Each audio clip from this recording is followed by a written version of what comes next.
할렐루야, 반갑습니다. 사랑하는 의정부 비전교회 성도 여러분, 기독교 핵심 진리, 오늘은 제 7번째 시간으로 구원과 성령에 관해서 함께 살펴보고자 합니다. 기독교 신앙에 있어서 가장 궁극적인 목적이라고 한다면 죄인된 인간이 구원을 얻는 것, 즉 받는 것에 대해서 관심이 있습니다. 베드로전서 1장 9절의 말씀에는 믿음의 결국 곧 영혼의 구원을 받음이라 라는 말씀이 기록되어 있는 것처럼 우리가 이와 같이 지금까지 하나님과 그리고 예수님 그리고 죄와 인간 그리고 언약에 대해서 배우는 것도 영혼의 구원을 이루기 위해서 함께 공부해 왔던 것을 기억해야 합니다. 그렇다면 오늘은 구원과 성령에 대해서 함께 살펴보겠습니다. 가장 먼저 구원의 의미에 대해서 살펴볼 텐데요. 오늘 말씀 마태복음 1장 21절 말씀을 함께 읽어보겠습니다. 아들을 낳으리니 이름을 예수라 하라. 이는 그가 자기 백성을 그들의 죄에서 구원할 자이심이라 하니라. 이어서 로마서 8장 2절 말씀도 보시면 이는 그리스도 예수 안에 있는 생명의 성령의 법이 죄와 사망의 법에서 너를 해방하였음이라. 아멘. 구원의 의미를 우리가 기본적으로 살펴본다면 그 안에는 중요한 핵심 인물이 있습니다. 바로 예수 그리스도시죠. 그 말씀에 기록된 것처럼 예수 그리스도께서 이 땅에 오신 것은 자기 백성을 그들의 죄에서 구원하시기 위해 이 땅에 오셨음을 말씀해 주고 있습니다. 그래서 이 땅에 오신 예수 그리스도가 우리에게 있는 죄와 사망의 이 모든 법에서 우리를 해방시키고자 하시려는 그 목적이 담겨져 있음을 보게 됩니다. 구원의 의미에 대한 부분을 사전적인 의미로 살펴보면 어려움에 처한 사람을 도와서 건져준다, 이런 의미를 가지고 있습니다. 다시 한번요. 어려움에 처한 사람을 도와서 건져준다. 마치 물에 빠져 있는 사람을 보았을 때 즉각적으로 반응하는 누군가를 구하고 싶은 마음이 드는 것. 이것이 바로 구원의 사전적인 의미라고 한다면 성경에서는 이것을 우리에게 이렇게 가르쳐주고 있습니다. 예수 그리스도를 믿음으로 얻는 선물, 이렇게 우리에게 소개를 해주고 있지요. 바로 이 땅에 하나님께서 예수 그리스도를 보내주심으로 말미암아 우리가 얻게 되는 선물이 바로 구원이라는 것을 말씀해주고 있습니다. 그래서 우리의 신앙의 최고 목적은 바로 영혼 구원에 있다고 해도 틀림이 없습니다. 그러면 이 구원의 의미와 관련해서 두 번째로 살펴보아야 하는 것이 복음으로 인한 기쁜 소식입니다. 우리가 복음이라고 한다면 바로 기쁜 소식, 좋은 소식, 뉴스, 굿뉴스 이렇게 우리가 소개를 할 수가 있지만 기독교의 복음 중에서 바로 예수 그리스도께서 십자가에 못 박히시고 난 후에 피 흘려 죽으시고 부활하신 사건, 그러므로 말미암아 많은 죄인들이 구원함을 얻게 되는 것, 이것은 결국 죄와 사망의 모든 것들을 해결함을 받는다, 이런 의미를 갖게 되는 것, 이것이 바로 복음입니다. 그러면 마가복음 2장 4절에서 5절 말씀을 함께 읽어보실 텐데요. 무리들 때문에 예수께 데려갈 수 없으므로 그 계신 곳에 구멍을 뚫어 내고 중풍병자가 누운 상을 달아 내리니 예수께서 그들의 믿음을 보시고 중풍병자에게 이르시되 작은 자야 내 죄 사함을 받았느니라 하시니. 아멘. 말씀에 기록되어져 있는 것처럼 지금 누군가가 아픈 사람을 데리고 와서 예수님이 계신 지붕을 뚫고 그 아래로 내려서 바로 그 병고침을 받게 되는 사건을 기록하고 있습니다. 그런데 여기에서 예수님께서 하신 말씀은 내 죄사함을 받았다라고 말씀을 하고 계신다는 장면입니다. 그러면 복음으로 인한 기쁜 소식 첫 번째는 무엇일까요? 바로 죄 문제의 해결이 되었다는 겁니다. 우리가 가지고 있는 모든 죄성을 우리가 사할 수는 없습니다. 그러나 예수 그리스도께서 우리에게 모든 얽혀져 있던 죄를 깨끗하게 사하실 수 있는 그 능력이 있으시다는 거죠. 그러면 계속해서 요한복음 11장 25절에서 26절 말씀을 한번 보겠습니다. 예수께서 이르시되 나는 부활이요 생명이니 나를 믿는 자는 죽어도 살겠고 무릇 살아서 나를 믿는 자는 영원히 죽지 아니하리니 이것을 내가 믿느냐. 아멘. 바로 복음으로 인한 기쁜 소식 두 번째는 사망의 문제에 해결이 되었다는 겁니다. 인간은 태어나서 죽음이라는 것을 분명히 경험하게 됩니다. 하지만 이 육신의 죽음으로 인하여서 모든 것이 끝나는 것이 아니라 바로 그 다음 생에 대한 부분을 예수님께서 말씀해 주시고 그 부분을 해결하고 계셨다는 것을 말씀해 주고 있습니다. 그러면 우리가 세 번째로 함께 살펴볼 것은 이 구원에 대한 네 가지 요소가 있다는 것을 한번 살펴보겠습니다. 예수 그리스도를 알게 되고 믿게 된 사람은 구원 방법에 관해서 궁금증을 갖게 됩니다. 내가 어떻게 하면 구원을 받을 수 있을까? 나는 구원을 받을 수 있을까? 이런 궁금증을 갖게 됩니다. 그것을 요한복음에서 우리에게 잘 알려주고 있는데 한 말씀을 통해서 구원의 네 가지 요소를 한번 살펴보겠습니다. 그 말씀은 요한복음 3장 16절 말씀인데요. 함께 읽어봅니다. 하나님이 세상을 이처럼 사랑하사 독생자를 주셨으니 이는 그를 믿는 자마다 멸망하지 않고 영생을 얻게 하려 하심이라. 아멘. 우리가 익히 너무 많이 들어서 알고 있는 가장 기본적인 말씀이라고 할 수 있는 요한복음 3장 16절 말씀 안에는 구원의 네 가지 요소에 대한 부분을 정확하게 우리에게 소개해주고 있다는 것을 보게 됩니다. 그것을 네 가지로 한번 말씀을 기준으로 살펴보면요. 첫 번째, 하나님이 세상을 이처럼 사랑하사라는 부분입니다. 이 하나님이 세상을 이처럼 사랑하사라는 부분은 구원의 동기를 우리에게 말씀해 주고 있습니다. 그리고 이어서 독생자를 주셨으니 라고 하는 부분은 구원의 방법에 대해서 말씀해 주고 있습니다. 어떻게 무엇을 통해서 구원을 이룰 수 있을까? 바로 하나님의 독생자 아들 예수 그리스도를 통해 우리가 구원을 받을 수 있다라는 그 방법을 소개해 주고 있는 것이죠. 그러면 세 번째 요소는 이는 그를 믿는 자마다 라는 부분에 구원의 조건을 우리에게 말씀해 주고 있습니다. 예수 그리스도를 이 땅에 보내주시고 난 후 그러면 어떻게 해야 되는가?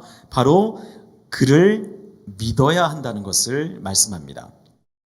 그러면 네 번째, 멸망하지 않고 영생을 얻게 하려 하심이라. 이 부분은 구원의 결과에 대한 부분을 소개하고 있습니다. 그러면 하나님께서 이 세상을 사랑하신 것이 구원의 동기고, 두 번째로 독생자 예수 그리스도를 보내주신 것이 구원의 방법이고, 세 번째로 예수 그리스도를 믿는 것이 조건이 되고, 그리고 마지막으로 멸망하지 않고 영생을 얻게 하려 하시려고 한 것이 구원의 결과이라는 것을 우리에게 말씀해 주고 있다는 겁니다. 그러면 이것을 성경에서는 구원의 근거를 어떻게 우리에게 말씀해 주고 있는가? 요한일서 5장 9절에서 10절 말씀을 한번 보겠습니다. 만일 우리가 사람들의 증언을 받을진대 하나님의 증거는 더욱 크도다. 하나님의 증거는 이것이니 그의 아들에 대하여 증언하신 것이니라. 하나님의 아들을 믿는 자는 자기 안에 증거가 있고 하나님을 믿지 아니하는 자는 하나님을 거짓말하는 자로 만드나니 이는 하나님께서 그 아들에 대하여 증언하신 증거를 믿지 아니하였음이라. 아멘. 구원의 근거에 대한 부분을 설명할 때 하나님께서 무슨 말씀을 하셨는가라는 부분을 한번 점검해 보면 바로 오늘 말씀에 기록되어져 있는 것처럼 하나님의 증거라는 부분을 소개하고 있습니다. 그것은 바로 독생자 예수 그리스도를 우리에게 보내주셨다라는 것을 말씀해 주고 있는데 이것이 바로 하나님의 신실한 약속인 것을 말씀해 주고 있습니다. 하나님께서 이 신실한 약속이라고 하는 것은 절대 깨어지지 않는 것, 하나님께서 지키시는 것, 이것이 바로 하나님의 신실한 약속입니다. 죄인들을 위해서 이 땅에 구원의 방법인 바로 예수 그리스도를 보내주신 것, 이것이 하나님의 약속이었습니다. 그러면 에베소서 2장 8절에서 9절 말씀을 한번 보겠습니다. 너희는 그 은혜에 의하여 믿음으로 말미암아 구원을 받았으니 이것은 너희에게서 난 것이 아니요 하나님의 선물이라. 행위에서 난 것이 아니니 이는 누구든지 자랑하지 못하게 함이라. 아멘. 구원의 근거 두 번째는 바로 하나님의 선물이라고 말씀해 주고 있습니다. 이처럼 구원은 자신의 종교적 열심이나 그리고 도덕적인 행위나 이렇게 해서 받는 것이 결코 아님을 말씀해 주고 있지요. 오직 복음을 듣고 예수 그리스도를 믿음으로 말미암아 값없이 받는 하나님의 선물인 것을 우리에게 말씀해 주고 있습니다. 그러므로 하나님께서 주신 이 구원은 결코 변함이 없습니다. 비록 인간이 변하고 만물이 변할지는 몰라도 하나님의 말씀은 1.1핵도 변함이 없다는 것을 우리는 믿고 따를 수 있기를 소망합니다. 그러면 계속해서 구원과 관련해서 또 역사하시는 분, 성령에 대해서 한번 살펴보겠습니다. 구원에 이르도록 역사하시는 성령에 대한 부분을 한번 살펴볼 때 교회는 하나님의 말씀을 통해 성령의 역사를 바르게 이해하고 아는 것이 무엇보다 중요합니다. 말씀을 통한 성령의 역사하심과 그리고 바른 교회관, 이것을 통해 교회에서 봉사하고 그리고 성령 충만하고 복음 전파에 힘써야 하는 것이 교회의 사명이기 때문에 그렇습니다.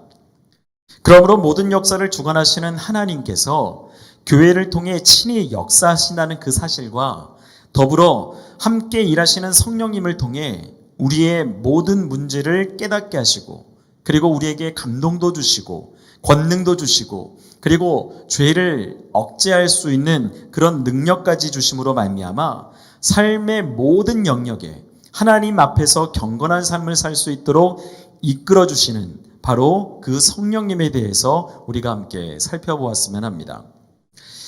그럼 말씀을 한번 살펴보면 요한복음 14장 16절에서 17절 말씀을 한번 읽어보겠습니다.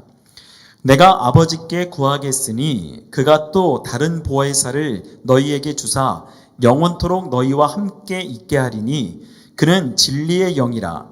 세상은 능히 그를 받지 못하나니 이는 그를 보지도 못하고 알지도 못함이라. 그러나 너희는 그를 아나니 그는 너희와 함께 거하심이요 또 너희 속에 계시겠습니다. 아멘. 여러분, 그러면 성령님은 어떤 분일까요? 성령은 어떤 의미를 가지고 있을까요? 한번 그 뜻을 살펴보면 바로 위로자, 보혜사라는 의미를 가지고 있습니다. 오늘 말씀에 기록되어져 있는 것처럼 바로 보혜사를 너희에게 주사 영원토록 너희와 함께 있게 하겠다고 말씀하셨습니다. 그처럼 성령님께서는 우리와 함께 하시고 우리에게 또한 여러 가지로 함께 영향력을 주시는 분이라는 것을 알 수가 있지요. 그러면 마지막으로 우리가 성령님의 역할에 대해서 한번 살펴볼 텐데요. 로마서 8장 30절 말씀을 읽어보겠습니다. 또 미리 정하신 그들을 또한 부르시고 부르신 그들을 또한 의롭다 하시고 의롭다 하신 그들을 또한 영화롭게 하셨느니라. 아멘. 바로 성령님의 그 역할은 첫 번째로 새 삶을 살게 하신다는 겁니다. 우리에게 성령님이 임하시게 되면 우리의 이전의 생활들보다 더 나은, 그러니까 자신의 모습을 발견하게 되는 거죠. 내가 이전에는 이렇게 살아왔었는데 이제는 그렇게 살지 말고 다르게 살아가야 되겠다라는 마음을 우리에게 부어주신다는 겁니다. 우리가 대표적인 예로 살펴보면 바로 사도 바울을 떠올릴 수가 있겠습니다. 사도 바울이 예수 그리스도를 만남으로 말미암아 그 성령의 임재하심을 통해 그가 새 마음을 갖게 됩니다. 그래서 이제는 이전과 같은 삶이 아닌 다른 삶을 살게 되는 그 모습을 보게 되지요. 그것처럼 바로 성령님의 역할의 가장 첫 번째는 우리를 통해 새 삶을 살게 하신다는 겁니다. 그러면 계속해서 디모데후서 3장 17절 말씀을 보겠습니다. 이는 하나님의 사람으로 온전하게 하며 모든 선한 일을 행할 능력을 갖추게 하려 함이라. 아멘. 성령님의 역할 중에 두 번째는 온전한 구원에 이르게 하신다는 겁니다. 성령의 감동으로 말미암아 지어진 책 바로 성경을 통해 그 성경을 우리가 읽고 그 말씀을 적용하며 하나님의 말씀대로 따라서 살아갈 수 있도록 우리를 온전케 하시고 또한 온전한 구원을 이룰 수 있도록 도와주신다는 것을 알 수가 있습니다. 그렇기 때문에 성령님의 역할은 너무나 광범위하고 너무나 중요한 역할을 하고 계시다는 거죠. 그러면 계속해서 로마서 12장 6절에서 8절 말씀을 보겠습니다. 우리에게 주신 은혜대로 받은 은사가 각각 다르니 혹 예언이면 믿음의 분수대로, 혹 섬기는 일이면 섬기는 일로, 혹 가르치는 자면 가르치는 일로, 혹 위로하는 자면 위로하는 일로, 구제하는 자는 성실함으로, 다스리는 자는 부지런함으로, 긍휼을 베푸는 자는 즐거움으로 할 것이니라. 아멘. 성령님의 역할 중에 그 세 번째는 은사를 부여해서 덕을 세우게 하심입니다. 은사를 부여하여 덕을 세우게 하신다는 것은 우리로 하여금 하나님께서 주신 그 능력을, 그 재능을 또한 발견케 하시고 그것을 또한 교회를 통해서 사용되게 하시고 또한 복음 전파에 사용될 수 있도록 하나님께서 우리를 도구로 삼으신다는 겁니다. 그래서 성령님께서는 이와 같이 우리를 통해 그 은사들을 또한 주시고 우리가 그 덕을 세울 수 있도록 하시는 역할을 하고 계시다는 거죠. 그러면 고린도전서 3장 16절 말씀과 에베소서 2장 21절 말씀을 이어서 한번 보겠습니다. 너희는 너희가 하나님의 성전인 것과 하나님의 성령이 너희 안에 계시는 것을 알지 못하느냐? 그의 안에서 건물받아 서로 연결하여 주 안에서 성전이 되어가고. 아멘. 성령님의 역할은 바로 우리를 통하여서 거룩한 하나님의 성전이 되게 하신다는 겁니다. 하나님의 거룩한 성전이 되게끔 하셔서 바로 하나님이 원하시는 그러한 삶을 살아갈 수 있도록 도와주신다는 것을 말씀해주고 있습니다.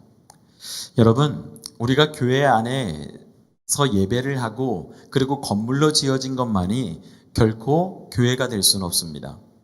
그것도 물론 교회가 될 수 있지만 우리가 움직이는 교회 또한 하나님의 그 마음을 갖고 또한 거룩한 성전으로 거듭날 수 있는 우리 모두가 될 수 있기를 축복합니다. 그러면 계속해서 갈라디아서 5장 22절에서 23절 말씀을 보겠습니다. 오직 성령의 열매는 사랑과 희락과 화평과 오래 참음과 자비와 양선과 충성과 온유와 절제니 이 같은 것을 금지할 법이 없느니라. 아멘. 성령의 역할 중에 바로 다섯 번째는 성령의 열매를 맺게 하신다는 겁니다. 지금 이와 같이 소개된 여러 가지 열매들을 통해 또한 우리가 경험할 수 있도록 또한 하나님의 사람이 될 수 있도록 그렇게 도와주신다는 것을 말씀하고 있습니다. 우리가 갈라디아서 5장 22절에서 23절에 기록된 그 바로 9가지의 이 성령의 열매를 다 누릴 수 있다면 얼마나 좋을까요? 그렇다면 우리가 여기에서 최소 하나 이상의 그리고 9가지에 있는 그 열매들 중에 많은 것들을 누릴 수 있는 우리 모두가 될 수 있기를 축복합니다. 그러면 마지막으로 성령의 역할을 살펴보겠습니다. 요한복음 14장 26절. 보혜사 곧 아버지께서 내 이름으로 보내실 성령 그가 너희에게 모든 것을 가르치고 내가 너희에게 말한 모든 것을 생각나게 하리라. 아멘. 이 부분은 너무나 중요한 부분인데요. 바로 하나님의 말씀을 깨닫게 하신다는 겁니다.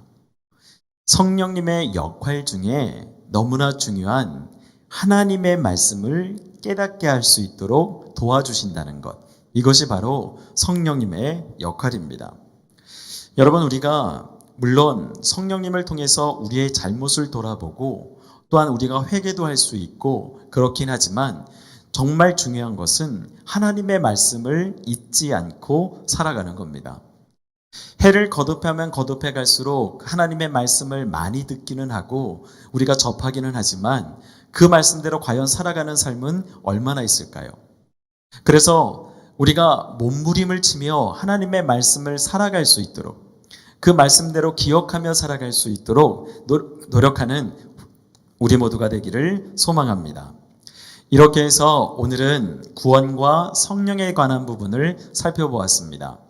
구원의 의미와 그리고 복음 그리고 그것을 도와주시는 역할로 함께 하시는 성령님에 대해서 간략하게 살펴보았습니다. 우리가 구원의 참된 의미를 알고 그리고 복음을 통해 구원함을 누리는 것뿐만이 아니라 그리고 그 옆에서 우리를 항상 지키시고 도와주시는 성령님이 계시다는 것, 그리고 우리에게 그 역할들을 감당할 수 있도록 함께 하시는 분이 있다는 것, 이것을 기억하며 살아가는 우리 모두가 되길 소망합니다. 그럼 함께 기도하겠습니다. 전능하신 하나님 아버지 감사합니다. 오늘도 하나님의 말씀을 통해 구원과 그리고 복음 그리고 성령에 대해서 함께 살펴볼 수 있도록 하여 주심을 감사합니다. 하나님, 우리가 구원의 참된 의미를 알게 하여 주시고 또한 그 구원으로 말미암아 하나님 앞에 감사하며 살아갈 수 있는 우리 모두가 될 수 있도록 역사하여 주옵소서. 하나님이 세상을 사랑하시고 또한 독생자를 보내주시고 또한 예수 그리스도를 믿음으로 말미암아 멸망하지 않고 영생을 얻을 수 있는 그 구원의 놀라운 선물을 우리에게 주심을 감사하며 살아가는 우리 모두가 되게 하여 주시고 더불어 우리를 도우시고 함께 하시는 성령님을 통해 하나님의 은혜를 더욱더 만끽하며 살아갈 수 있는 우리 모두가 되어지도록 함께하여 주옵소서. 오늘도 우리와 함께 하신 하나님 앞에 감사하옵고 이 모든 말씀 우리를 구원하신 예수 그리스도의 이름으로 기도하옵나이다. 아멘.